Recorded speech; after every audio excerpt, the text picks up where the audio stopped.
வணக்கம்ண்ணே. வணக்கம். முதல்ல நீங்கள் எந்த பகுதியை சார்ந்தவர், என்ன பண்ணுறீங்க, மக்களுக்கு கொஞ்சம் தெளிவாக சொல்லுங்கள். நான் வந்து பட்டாபிராம் நிமலச்சேரி பக்கத்தில் 3 வருஷமாக சென்னை உயர் நீதிமன்றத்தில் சில வழக்குகளை எடுத்து நடத்தி.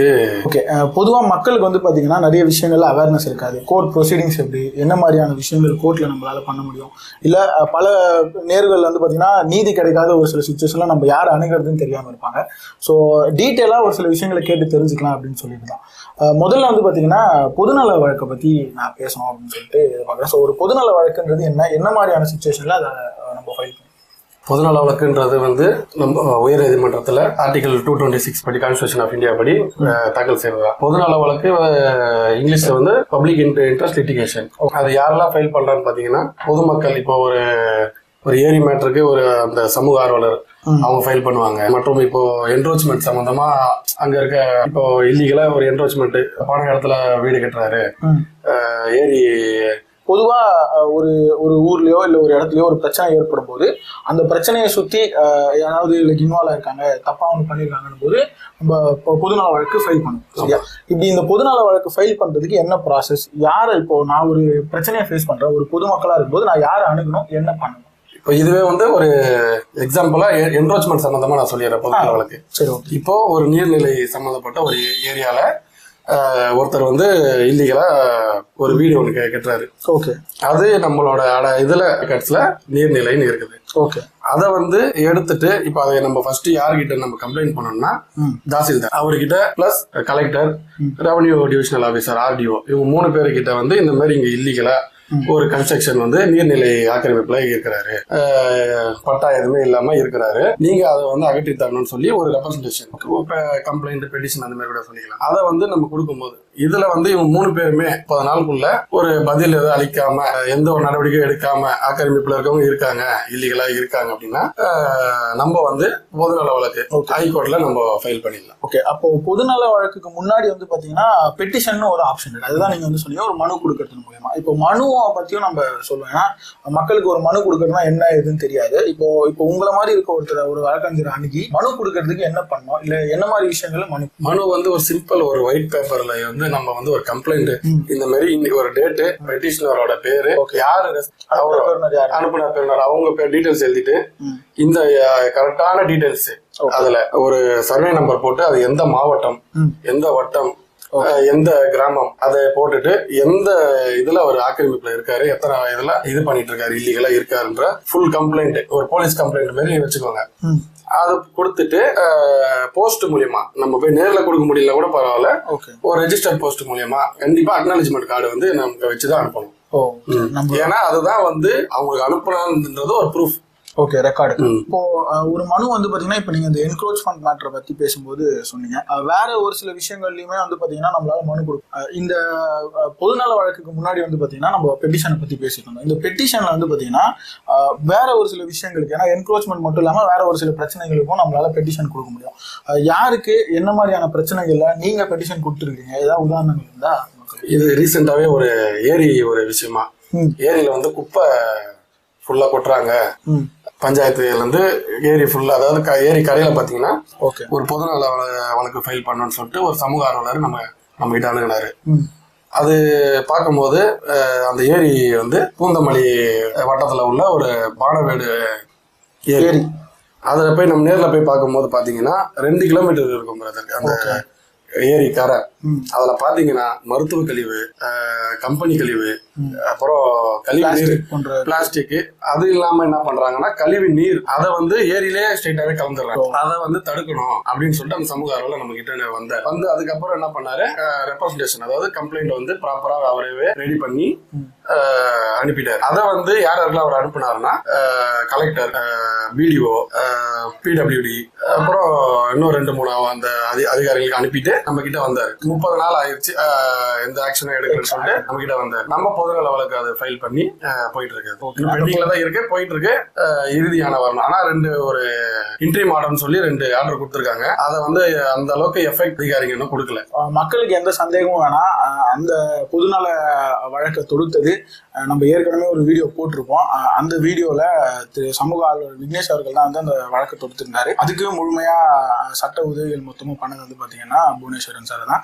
ஸோ அந்த வழக்கை பத்தி நம்ம அது எல்லாத்துக்கும் முன்னாடி நான் வந்து என்ன சொல்றேன், இந்த பொதுநல வழக்குகள்ல என்ன மாதிரியான விஷயங்கள், அதாவது அதுல ஏதாவது சப் கேட்டகரிஸ் இருக்கா? நிறைய டிஃப்ரெண்ட் டைப்ஸ் ஆஃப் ரிட்டெல்லாம் கூட நீங்க சொன்னீங்க. ஸோ என்ன மாதிரி இருக்குன்னா பொதுநல வழக்கு அதுக்கு அப்படியே டிஃபரெண்ட் அப்படிலாம் அது இல்லை. இது வந்து ஒரு இந்தியன் குடிமகன் யாரா இருந்தாலும் ஃபைல் பண்ணலாம் அந்த பொதுநல வழக்குன்றது. இதுவே ரிட்டு அப்படின்னு வந்துட்டோம்னா, இப்போ நான் பாதிக்கப்பட்டிருக்கேன், இப்போ எனக்கு பட்டா கிடைக்கல அப்படின்றது ஃபைல் பண்றதுதான் ரிட்டு.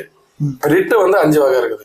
என்னன்னா ஏபிஎஸ் கார்பஸ் ஒண்ணு, 2வது ரிட் ஆஃப் மேண்டமஸ், 3வது செர்ச்சரிஃபை மேண்டமஸ், 4வது ப்ரொவிஷன், 5வது கியூ வாரண்ட். இதுல நடைமுறை இல்லாததுன்னு பாத்தி இப்போ அந்த அளவுக்கு இல்ல. ப்ரொவிஷனும் கியூ வாரண்டாவும் அந்த அளவுக்கு இல்ல. ஹைகோர்ட்ல இப்போ வந்து அதிகமா போறது வந்து writ of mandamus, certiorari mandamus, habeas corpus. Okay, இந்த ஏபிஎஸ் கார்பஸ் இது என்ன மாதிரியான ஒரு வழக்கோ இல்லை என்ன மாதிரியான ஒரு விஷயம் அது பற்றி? ஏபிஎஸ் கார்பஸ்ன்றது ஒரு இல்லீகலா ஒரு பர்சனை வந்து கஸ்டடி, அதாவது அடைச்சு வச்சிருக்கிறது. போலீஸ் வந்து என்ன பண்றாங்கன்னா, ஒரு இல்லீகலா அவர் அடைச்சு வச்சிருக்காரு அப்படின்னும் போது அவங்க இப்போ அவங்களுக்கு ஒரு சப்போஸ் வைஃப் இருந்தாங்கன்னா, இல்ல அம்மா அப்பா யாரா இருந்தாலும் இந்த மாதிரி என்னோட பையனை வந்து இல்லீகலா வச்சிருக்காங்க, எந்த ஒரு இதுவும் இல்ல, கேஸ் எதுவும் ஃபைல் பண்ணாம, எஃப்ஐஆர் எதுவும் ஃபைல் பண்ணாம இல்லீகலா கஸ்டடியில வச்சிருக்காங்கன்னு சொல்லி உயர்நீதிமன்றத்தை நாடி வருவாங்க. ஸோ ஏபிஎஸ் கார்பஸ் வந்து பாத்தீங்கன்னா சட்டவிரோதமா ஒரு கைது, அந்த கைதுல வந்து பாத்தீங்கன்னா ஒரு எஃப்ஐஆர் ஃபைல் பண்ணாம, இல்ல எதுக்காக இந்த நபரை வந்து கைது பண்ணிருக்கிறோம்னு தெரியாத ஒரு சிச்சுவேஷன்ல ஏபிஎஸ் கார்பஸ் ஃபைல் பண்றாங்க. இது முக்கியமா என்ன மாதிரியான நேர்வுகள், அதாவது எந்த மாதிரியான சிச்சுவேஷன்ல நடக்கும்? வேற ஏதாவது ஒரு பின்புலத்துக்கு ஏபிஎஸ் கார்பஸ் பயன்படுத்துறாங்களா, இல்ல இதோடைய முழு பயன்பாடு என்ன மாதிரியா இருக்கு? ஏபிஎஸ் கார்பஸ் இப்ப மேக்சிமம் எதுக்கு யூஸ் பண்றாங்கன்னா, குண்டாஸ்க்காக. போலீஸ் வந்து கரெக்டான அந்த டைம்ல வந்து அந்த இது கொடுத்துருக்க மாட்டாங்க, அவங்க கிட்ட அந்த நோட்டீஸ் கொடுத்துருக்க மாட்டாங்க. அந்த மாதிரி விஷயத்துக்கு ஏபிஎஸ் கார்பஸ் வந்து ஏபிஎஸ் கார்பஸ் ஃபைல் பண்ணுவாங்க. இப்போ ஒரு உதாரணத்துக்கு ஹஸ்பண்ட் உள்ள இருக்காருன்னா, வைஃப் மனைவியோ இல்ல அவங்க அம்மாவோ வந்து இந்த மாதிரி என்னோட பையனை வந்து இல்லீகலா ஹைகோர்ட்ல ஃபைல் பண்ணிருப்பாங்க. ஃபைல் பண்ண 24 மணி நேரத்துல அது அவர் இல்லீகலா இருந்தாங்கன்னா போலீஸ் வந்து கோர்ட்டுக்கு ப்ரொடியூஸ் பண்ணணும். இதுதான் ஏபிஎஸ் கார்பஸ். ஓகே, அந்த நபரை வந்து கோர்ட்ல ப்ரொடியூஸ் பண்ணணும் அப்படின்னு சொல்லி ஒரு 24 hours டைம் சைக்கிள். ஏன்னா பல உதாரணங்கள் வந்து பாத்தீங்கன்னா நம்ம தமிழ்நாட்டிலே பார்த்திருப்போம். ஒரு சிலர் மேல தொடர்ந்து குண்டாஸ் போடப்பட்டிருக்கு.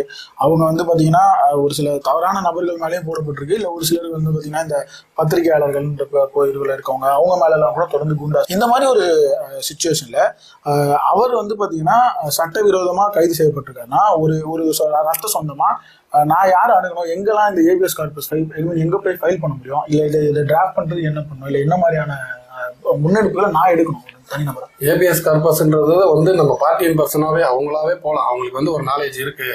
பெட்டிஷன் வந்து நம்ம போனோம்னா இது எங்க போனோம்னா உயர்நீதிமன்றத்துக்கு தான். சென்னையில இருக்கவங்க மெட்ராஸ் ஹைகோர்ட் போவாங்க, சவுத் சைட்ல இருக்கவங்க மதுரைக்கு போவாங்க. அது ரெண்டு ஜூரிஸ்டிக்ஷன்ல இருக்கு. யார இப்போ அது இல்ல, எனக்கு வந்து அந்த அளவுக்கு சட்ட நாலேஜ் இல்லைன்னா கண்டிப்பா வழக்கறிஞரை அணுகி வருவாங்க. ஓகே, ஸோ நீங்க இந்த மாதிரி ஏதாவது ஏபிஎஸ் கார்பஸ் ஃபைல் பண்ணிருக்காங்களா? உங்களை நோக்கி யாராவது வந்திருக்கிறாங்களா இதுக்கு முன்னாடி? ஏபிஎஸ் ஃபைல் பண்ணியிருக்கோம். இது குண்டாஸ் இதுக்காக தான் நாங்கள் பண்ணியிருக்கோம். அவருக்கு என்ன அது தவறான அது பொய் வழக்கு தான். அது போட்டுட்டு குண்டாஸ் ஃபைல் பண்ணியிருக்காங்க அவர் மேல.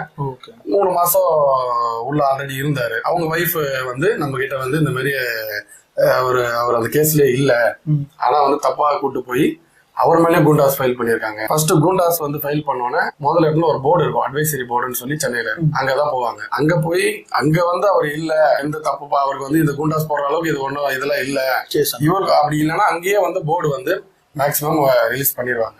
குண்டாஸ் வந்து கேன்சல் பண்ணிடுவாங்க. அங்கேயே நம்மளுக்கு கன்ஃபார்ம் ஆயிடுச்சுன்னா அடுத்ததுதான் நம்ம உயர் நீதிமன்றத்துக்கு போக முடியும்.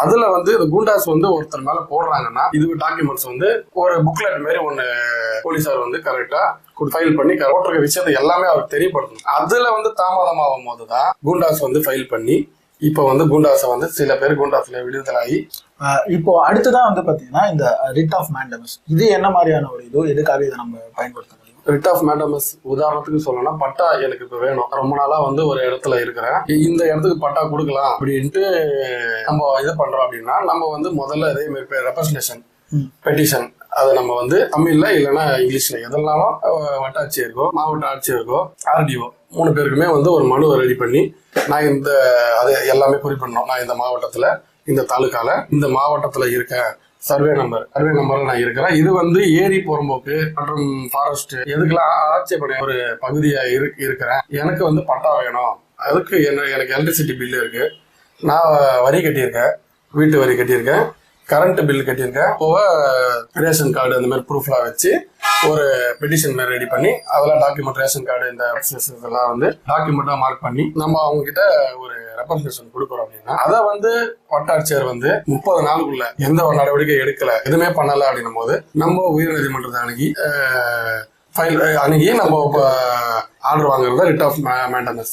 இதே மாதிரி நான் ஒரு மனு கொடுக்குறேன், இல்லை ஒரு மனுவுக்கு வந்து பார்த்தீங்கன்னா 30 நாள் நீங்கள் ஒரு டைம் சொன்னீங்க. அந்த 30 நாளுக்குள்ள நடவடிக்கை அரசு அதிகாரிகளோ இல்லை யாரோ நம்ம மனு கொடுத்தவங்க எடுக்கல அப்படின்னா நம்ம வந்து கோர்ட்டுக்கு போகிறோம் அப்படின்னு சொல்லிட்டு, இப்போ இந்த 30 நாள் கழிச்சு கோர்ட்டுக்கு போகிற ப்ரொசீடிங்ஸ் தெரியாமல் இருப்பாங்க. மக்களுக்கு வந்து ஓகே நம்ம மனு கொடுத்துட்டோம், நடந்துரும் சொல்லிட்டு அந்த கவர்மெண்ட் ஆஃபீஸ்க்கு நடந்துக்கிட்டே இருப்பாங்க.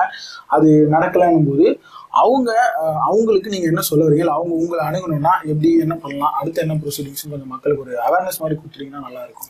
30 நாளுக்குள்ள அவங்க வந்து எந்த ஒரு பதிலும் கொடுக்கல, எதுவுமே இது பண்ணலன்னா நம்ம அனுப்பின லெட்டர் இருக்கு பார்த்தீங்களா, அதை வந்து அதுக்கப்புறம் நம்ம முன்னாடியே சொன்ன மாதிரி அந்த கார்டு அக்னாலஜ்மெண்ட் கார்டை அது மெயினாக நம்ம கேட்போம். இல்லை அதுவும் இல்லை அப்படி வரலை அப்படின்னா ட்ராக்கிங் ரிப்போர்ட், இது வந்து எல்லாமே ரெஜிஸ்டர் போஸ்ட்ல அனுப்புறதால வந்து எந்த இதுவும் பண்ண முடியாது. அதை ட்ராக்கிங் ரிப்போர்ட் எடுத்து நம்ம ட்ரேஸ் பண்ணிக்கலாம். இது வந்து அந்த அதிகாரிக்கு போயிருச்சா, அது ஒரு ப்ரூஃபா வச்சு அவங்களுக்கு என்னென்ன ப்ரூஃப்லாம் நம்ம வச்சு வரி, பெட்டிஷன், எலக்ட்ரிசிட்டி பில்லு, நம்ம இருந்தது அந்த 30 வருஷம் அங்கே இருந்தோம் அப்படின்றதுக்கு என்னென்ன ப்ரூஃப் அதை வச்சு ரிட் பெட்டிஷன் மெயினா நம்ம வந்து டிராஃப்ட் பண்ணுவோம். அது வந்து நம்ம இந்த ரெப்ரசன்டேஷன்ல கேட்டிருக்கதான் நம்ம அப்படியே இந்த மாதிரி வந்து இவர் இருக்காரு, இந்த அதிகாரி வந்து நம்ம இந்த மாதிரி நாங்க அனுப்பணும், இந்த பதில அளிக்கல அப்படின்னு நம்ம உயர்நீதிமன்றத்துல கேட்கிறோம். கேட்டதுல அவங்க வந்து எப்படி ஆர்டர் பாஸ் பண்ணாங்கன்னா உயர்நீதிமன்றத்துல அந்த எந்த சம்பந்தப்பட்ட அதிகாரியோ அந்த அதிகாரிக்கு ஒரு டைரக்ஷன் கொடுப்பாங்க. இந்த மாதிரி இதை வந்து பட்டா கொடுக்க சொல்லி, அதாவது நீங்க விசாரிச்சு நீங்க ஒரு 12 வாரத்துக்குள்ள, உதாரணத்துக்கு 12 வாரத்துக்குள்ள நீங்க வந்து அதுக்கு ஒரு ஆர்டர் பாஸ் பண்ணுங்க. பட்டா கொடுக்கறதா இருந்தாலும் சரி, இல்லன்றதையும் ஒரு ஆர்டரா பாஸ் பண்ணுங்கன்னு சொல்லி கொடுக்கறதா ரிட் ஆஃப் மேண்டமஸ். ஒரு அரசு அதிகாரிய ஒரு டைரக்ஷன் கொடுக்கறது தான் ரிட் ஆஃப் மேண்டமஸ். இப்போ அந்த ரிட் ஆஃப் மேண்டமஸ்க்கு நம்ம வந்து பாத்தீங்கன்னா கோர்ட் அணுகிறோம். கோர்ட் அணுகிறதுக்கு அப்புறம் ஒரு கால அவகாசம் கொடுக்குறாங்க. இந்த கால அவகாசத்துல வந்து திருப்பி நம்ம இப்போ ஒரு கோர்ட் வந்து நம்ம ரிட் ஆஃப் மேண்டமஸ் போடும்போது அந்த அரசு அதிகாரியை டைரக்ஷன் பண்ணிடுறாங்க. அந்த டைமுக்கு அப்புறம் அந்த ஒரு 12 வாரத்துக்கு அப்புறமும் அந்த நடவடிக்கை எடுக்கப்படல, இல்ல அந்த சிச்சுவேஷன் வந்து அந்த அரசு அதிகாரி வந்து முழுமையா அதை செய்யல அப்படின்னும் போது அங்க என்னன்னா கோர்ட் வந்து 12 வாரம் வந்து அவங்களுக்கு வந்து கால அவகாசம் கொடுக்கும். 12 வாரத்துக்குள்ள கொடுக்கல, அதுக்கப்புறம் எந்த என்கொயரியும் நடக்கல, பெட்டிஷனருக்கு ஒரு எந்த சம்மனும் அனுப்பல, அப்படியே போகுது, நாட்கள் போகுது. 13வது வாரத்துல நம்ம 12 வாரம் வரைக்கும் வெயிட் பண்ணிட்டு எதுவுமே அணுகலைன்னா கண்டெம்ட் பெட்டிஷன் சொல்லி இந்த அதிகாரி வந்து உயர்நீதிமன்றத்தை அவமதிப்பு வழக்கு ஃபைல் பண்ணுவோம். ஃபைல் பண்ணும் போது எந்த அதிகாரி அதை வந்து அது பண்ணல, உதாரணத்துக்கு ஒரு தாசில்தார் பண்ணல அப்படின்னா அந்த தாசில்தாரோட பெயர், அவரோட எந்த பொசிஷன்ல இருந்தோ அதெல்லாம் போட்டு அந்த அதிகாரி மேல நீதிமன்ற அவமதிப்பு வழக்கு வந்து நாங்கள் ஃபைல் பண்ணுவோம். அதுவும் இதே ப்ரொசீஜர் தான். அவங்களுக்கு நோட்டீஸ் போவோம், எந்த அதிகாரி அவங்களுக்கு போவோம். அவங்க வந்து அந்த டைம்ல என்ன பண்ணுவாங்கன்னா, அவங்க எதனா ஒரு வேலையில, இப்போ உதாரணத்துக்கு தாசில்தார் வந்து அந்த டைம்ல வேற ஏதோ ஒரு ஸ்கீம்ல, கவர்மெண்ட் ஸ்கீம்ல ஏதாவது இன்வால்வ் ஆயிருக்காரு, வேற ஒரு அரசு பணி ஏதோ இருந்தது அப்படின்னு சொல்லி டீட்டெயிலா ஒரு அஃபிடவிட் வந்து ஃபைல் பண்ணி வருவார். அப்போ உயர்நீதிமன்றம் வந்து கரெக்டா பார்த்து ஏத்துக்கிற மாதிரி ஒரு காரணம் இருந்தது அப்படின்னா அப்படின்னு சொல்லலாம். இல்ல அப்படின்னும் போது அவங்களுக்கு வந்து காஸ்ட், அதாவது ஃபைன், அது எந்த அதிகாரி மீறாங்களோ அவங்களுக்கு வந்து 25,000, 10,000, 2 லட்சம் வரைக்கும் போயிருக்கு, அந்த அதிகாரிக்கு போடுவாங்க. கண்டிப்பா ரிட்டை பொறுத்த வரைக்கும் நம்ம ஒரு 2 விஷயம் கவர் பண்ணிருக்கோம். 3வதா முக்கியமான ஒரு விஷயம் நீங்க சொல்லியிருந்தீங்க, என்னன்னா சர்ச் வெரிஃபை மேண்டமஸ். அது என்ன, அதோடைய சர்ச் வெரிஃபை மேண்டமஸ்ன்றது அதே உதாரணத்துக்கு தாசில்தார் பட்டா வந்து கொடுக்கல, இப்போ நம்ம கோர்ட் வந்து ஆர்டர் பாஸ் பண்ண சொல்லிட்டாங்க. இந்த இவர் என்ன பண்ணிடுறாரு, நம்மளுக்கு சாதகமா ஒரு ஆர்டர் பாஸ் பண்ணல, பட்டா இல்ல கொடுக்க முடியாது, நீங்க வந்து இந்த நேரத்தை ஏதோ சம்திங் நம்மளுக்கு அகைன்ஸ்டா ஒரு ஆர்டர் பாஸ் பண்றாங்கன்னா அந்த ஆர்டரை சேலஞ்ச் பண்ணி நம்ம போறோம். அதை வந்து இல்ல தப்பான ஆர்டர் இதை எனக்கு கேன்சல் பண்ணிட்டு புதுசா ஒரு ஆர்டர் பாஸ் பண்ண சொல்லுங்கன்னு சொல்லி கேட்கறது தான். ஒரு கவர்மெண்ட் அதிகாரி, ஒரு அரசு அதிகாரி வந்து நம்மளுக்கு எதுவான ஒரு ஆர்டர் பாஸ் பண்ணல, அந்த ஆர்டரை வந்து கேன்சல் பண்ண சொல்லி கொடுங்கன்றதுதான் சர்ச் வெரிஃபை மேண்டமஸ். மற்ற 2 விஷயம் வந்து பாத்தீங்கன்னா ரொம்ப இப்போ பயன்பாட்டில் இல்லைன்ற மாதிரி சொல்லியிருந்தீங்க. ஸோ நம்ம முக்கியமான விஷயங்களை கவர் பண்ணிட்டோம் அப்படின்னு பாக்கணும். இந்த 3வதா சொன்ன இந்த சர்ச் வெரிஃபை மேண்டமஸ் பொறுத்த வரைக்கும் அதுல நீங்க ஏதாவது டிராஃப்ட் பண்ணது இல்ல அதுல ஏதாவது ஒரு உதாரணம் இருந்தா அது உதாரணம் இப்போ ரீசெண்டா அது பட்டா ஒரு விஷயம் தான். பெட்டிஷனர் வந்து என்ன பண்றாரு, பட்டா வேணும், இப்போ எல்லாமே ஆன்லைன்ல மாத்திட்டாங்க, ஆன்லைன்ல விண்ணப்பிக்கிறாரு, அவரோட நிலம் தான் அது. அவங்க அம்மா கிட்ட இருந்து ஒரு பையன் வந்து செட்டில்மெண்ட் வாங்கி இது பண்ணிட்டு பட்டா அவருக்கு கிடைக்கல, ஆனா அவங்க அம்மா பேர்ல தான் இருக்குது, எனக்கு பட்டா வேணும் அப்படின்ட்டு ஆன்லைன்ல அப்ளிகேஷன் கொடுக்குறாரு. ஆன்லைன்ல பார்த்து வந்து ஒரு 15 நாள் கழிச்சு அதுக்கப்புறம் போய் பாக்குறாரு. அது வந்து அந்த மனு வந்து எந்த ஒரு காரணமும் இல்லாம வந்து தள்ளுபடி போட்டிருக்காங்க. எந்த ஒரு ரீசனும் இல்லாம விவோவோட ரெக்கார்ட்ஸை வச்சு நாங்க வந்து இதை பெட்டிஷனை டிஸ்மிஸ் பண்றோம்ட்டு கேன்சல் பண்ணிட்டு நம்ம கிட்ட வந்த மாதிரி அந்த பெட்டிஷன் எடுத்துவாரு. அந்த ஆர்டர் வந்து நம்ம சேலஞ்ச் பண்ணி போறோம். சேலஞ்ச் பண்ணி இல்ல இந்த ஆர்டர் வந்து தப்பு, நான் எங்களுக்கு வந்து செட்டில்மெண்ட் வந்து நாங்க கரெக்டா எங்க அம்மா கிட்ட இருந்து நான் வாங்கியிருக்கேன், எனக்கு தான் இந்த பட்டா, நான் தான் இப்போ இதுல இருக்கிறேன், அதனால வந்து எனக்கு வந்து பட்டா வேணும்னு சொல்லிட்டு நம்ம உயர்நீதிமன்றத்துக்கு போறோம். போக பட்சத்துல விசாரிச்ச நீதிபதி என்ன பண்றாரு, இவங்க தான் இருக்கிறாங்க, 12 வாரத்துக்குள்ள கேன்சல் பண்ணிட்டு விசாரிச்சு ஆர்டரை பாஸ் பண்ணுங்க, 12 வாரத்துக்குள்ள போடுங்கன்னு சொல்லிட்டு அவங்களுக்கு ஒரு ஆர்டர் பாஸ் பண்ணிருக்காரு. இதுதான் ஒரு அரசு அதிகாரி வந்து தவறான ஒரு ஆர்டரை பாஸ் பண்றாங்க, நம்மள அது பாதிக்குது அப்படின்னும் போது அந்த ஆர்டர் நம்ம எந்த ஆர்டர் இருந்தாலும் சேலஞ்ச் பண்ணி போலாம். உதாரணத்துக்கு ஜீவோ வந்து பொதுமக்களுக்கு அப்படின்னா அதுல கூட நம்ம பொதுநல வழக்கு ஃபைல் பண்ணி அந்த ஜீவோவை கேன்சல் பண்ணலாம். அதுக்கப்புறம் தப்பான டெண்டர்ஸை சேலஞ்ச் பண்ணி போகலாம். அந்த மாதிரி ஒரு கவர்மெண்ட் எந்தெந்த ஆர்டர்லாம் நம்மளுக்கு பொதுமக்களுக்கு பாதிக்குது, ஆர்டரே ஒரு பர்சனை பாதிக்குது அப்படின்னாலே அந்த பர்சன் வந்து அந்த ஆர்டர் சேலஞ்ச் பண்ணி போகலாம். அதுல விசாரிச்சு நியாயம் எந்த பக்கம் இருக்குன்னு பார்த்து உயர்நீதிமன்றம் கொடுக்கும்.